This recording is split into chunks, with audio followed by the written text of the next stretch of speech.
On the line is someone who hopefully can bring some sanity back to conservatives and the Republican Party. He is an entrepreneur and also a candidate for the Republican nomination for Lieutenant Governor of Virginia in 2013. Pete Snyder. Pete, how are you? Hey, Johnny F., how are you? Happy one-year anniversary, my friend. What an accomplishment. I got to tell you, hats off to you as an entrepreneur and a conservative.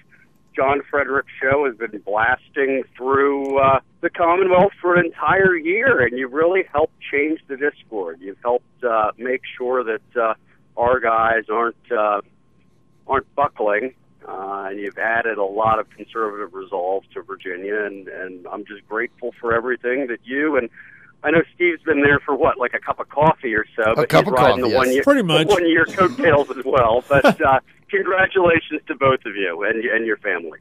All right. Well, Pete, we appreciate that, and happy holidays also. I know this issue does not involve you or your campaign directly, but, you know, Pete, we got a $16.2 trillion debt, annual $1 trillion deficits. There's no end in sight. Nobody has the courage to solve this.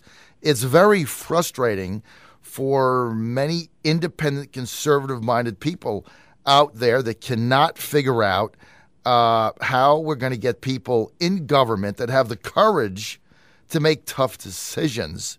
You're running for lieutenant governor. You have campaigned as a brand new, fresh voice, bold ideas, invigorating the conservative cause.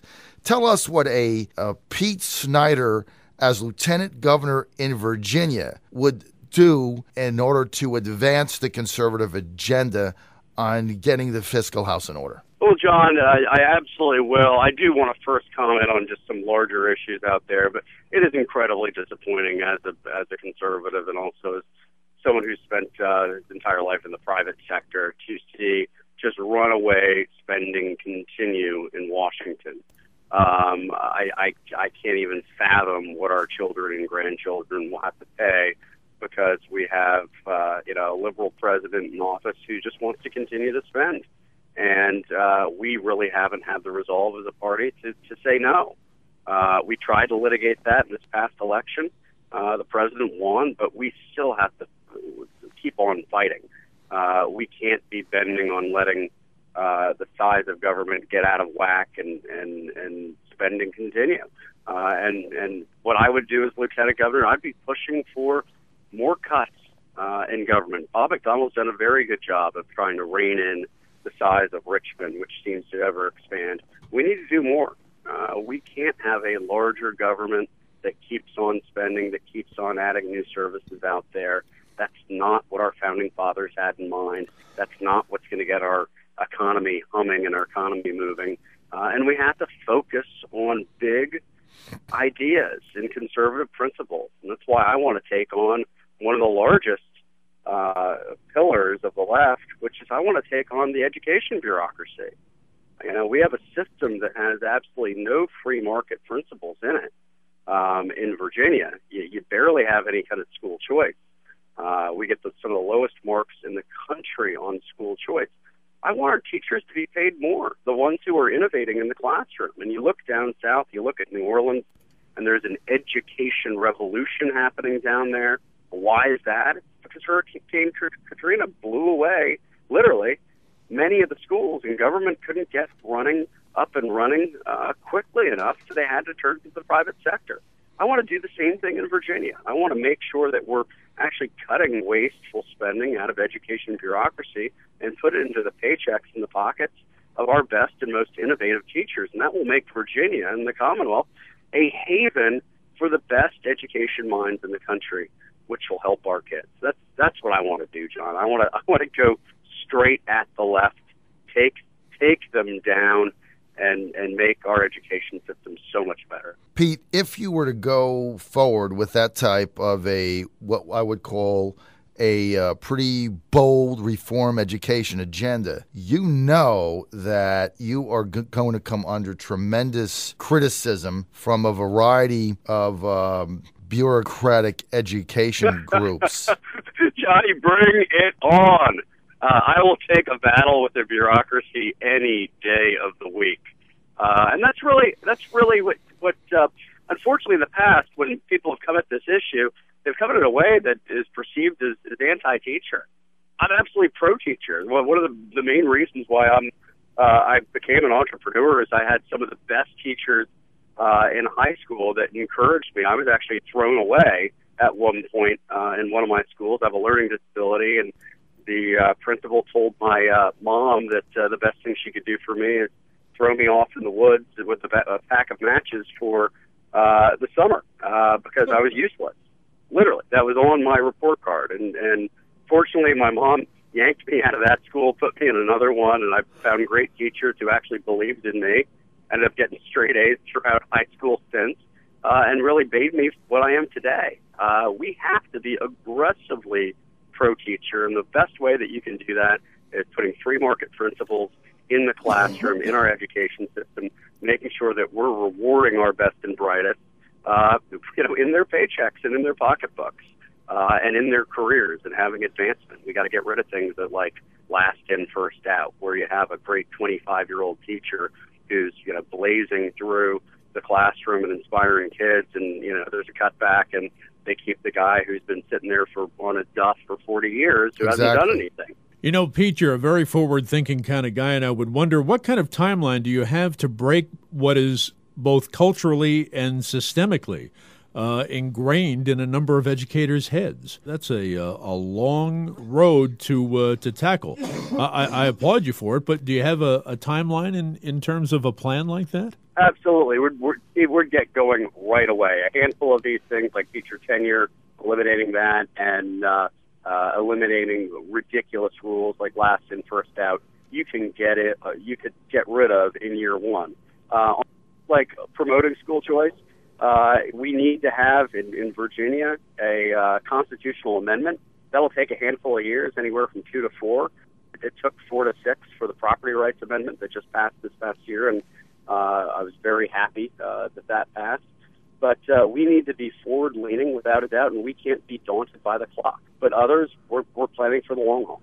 Does it help, Pete, that we're already in the Commonwealth, of course, a right-to-work state?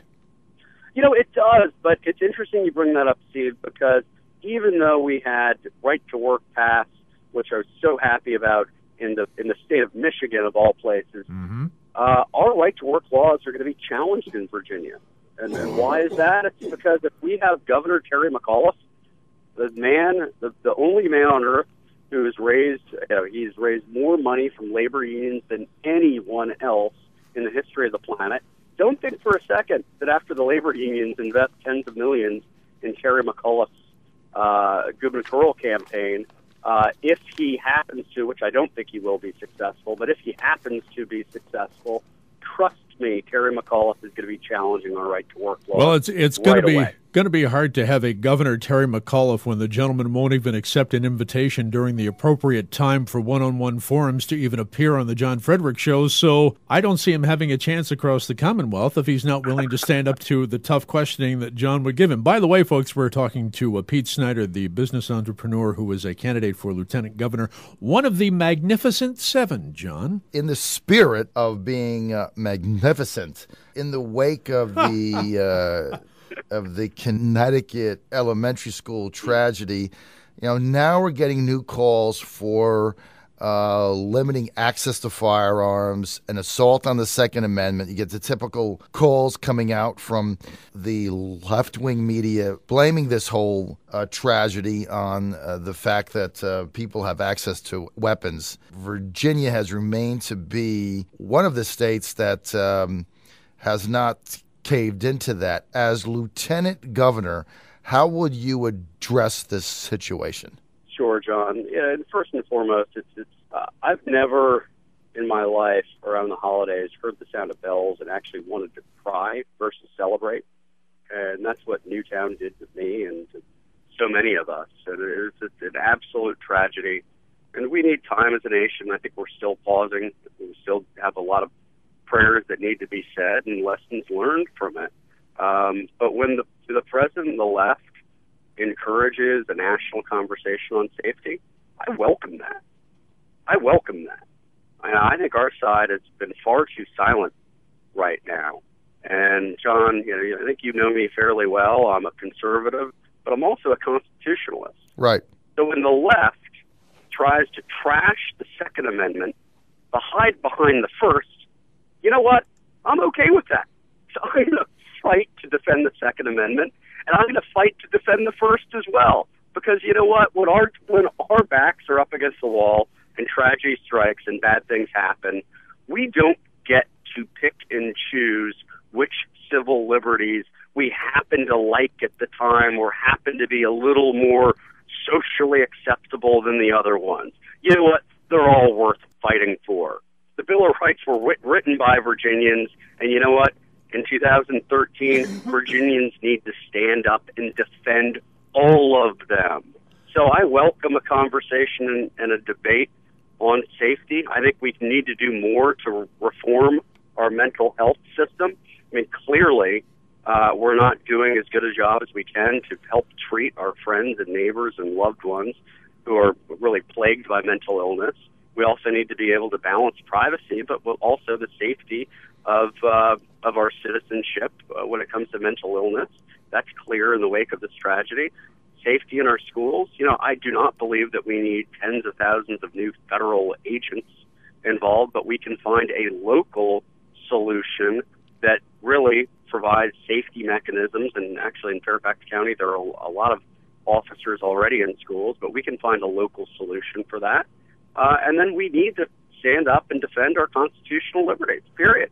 Pete, would you be in favor, if you became lieutenant governor, of strengthening the Code of Virginia that addresses mental health issues, Title 37-2, that deals with the length of time that you can hold someone if they are judged to be not in full faculty of their mental capabilities? And would you be in favor of creating a database starting at the elementary school level to identify those who may be growing up with issues such as what led to the student in Sandy Hook brandishing a weapon? Steve, we need to take a good, hard look at our mental health laws.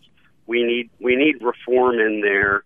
As I mentioned before, we do need to be very careful to balance privacy issues with also the greater good of protecting folks. So I want to make sure that we look at and reform all of those laws.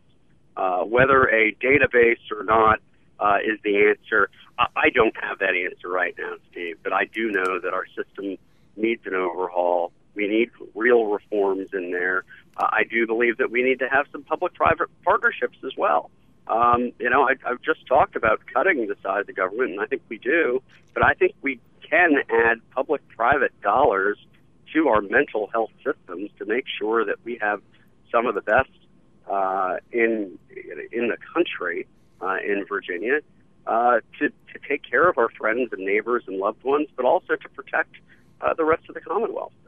Clearly, something needs to be done. What we have really in the wake of Virginia Tech, we should have learned these lessons. What we have right now is insufficient. No question. All right, Pete, we got about a half a minute for those in our audience that want to get involved with your campaign for lieutenant governor, find out more information, or become a delegate at the May 18th convention in Richmond. Where do they go? What do they do? www.petesnyder.com. Check out our big ideas. Also, if you're going to be at the Redskins game this weekend, we're going to have Pete Pig Rig, my barbecue smoker, out there and feeding potential delegates and Virginians out there and hoping to watch a big playoff win. But we need you to be at your unit meetings and your mass meetings, a delegate for a P13 campaign. And if you believe in conservative principles and a better future for the party, join our fight.